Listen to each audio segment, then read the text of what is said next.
आज हम introduction to accounting के सेकंड पार्ट को आगे बढ़ाते हुए लेखांकन के उद्देश्य यहाँ तक पढ़े थे।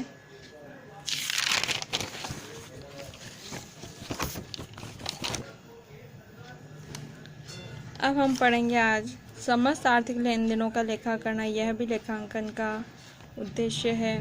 लाभ हानि की जानकारी या फिर गणना करना, वित्तीय स्थिति का चित्रण करना। वित्तीय स्थिति से संबंधित यहाँ पर व्यवसाय की लेन देन से है कि व्यवसाय की वित्तीय स्थिति का दर्पण है। वित्तीय स्थिति का चित्रण ही व्यवसाय की वित्तीय स्थिति का दर्पण है।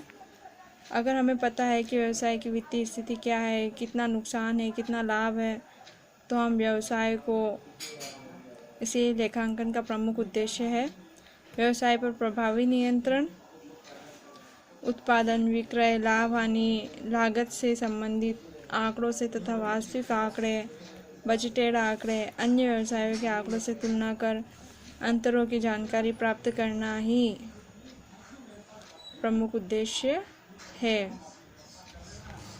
अब उपयोगकर्ताओं को सूचनाएं उपलब्ध कराना, यह भी इसका प्रमुख उद्देश्य है। जो भी उपयोग करता है, अगर उन्हें सूचना उपलब्ध नहीं हो पाएगी तो वो व्यवसाय में कुछ कर ही नहीं पाएंगे। अब लेखांकन के लाभ पढ़ेंगे। व्यवसाय के प्रबंधन में सहायक है। बिल्कुल सही है ये कि मैनेजमेंट कैसे करना है, क्या करना है। लाभ ज़्यादा हो रहा है तो और ज़्यादा, लाभ कम हो रहा है तो उसके अनुसार मैनेजमेंट होगा। पूर्ण एवं क्रमबद्ध लेखा, कर निर्धारण में सहायक, लाभ हानि की सूचना,